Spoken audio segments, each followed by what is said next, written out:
Welcome to the assembly guide for the Pikachu Swing-Car. Main body, steering wheel, backrest, front wheels, fork, rear wheels, batteries. Open the caulk cap nuts on the steering wheel. Put 2 AA batteries.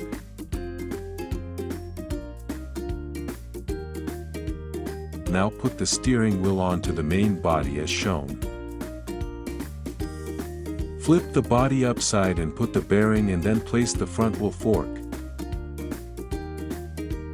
And tighten it up firmly with the nuts.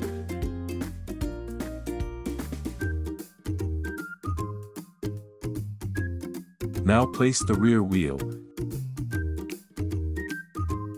and fix it with screws as shown. Place the backrest and fix it with screws as shown.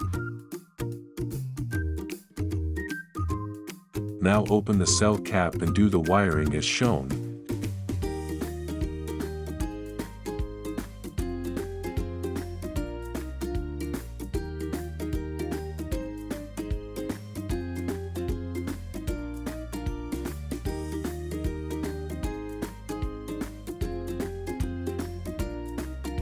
Your Pikachu Swing-Car is now fully assembled and ready for your little one's adventure.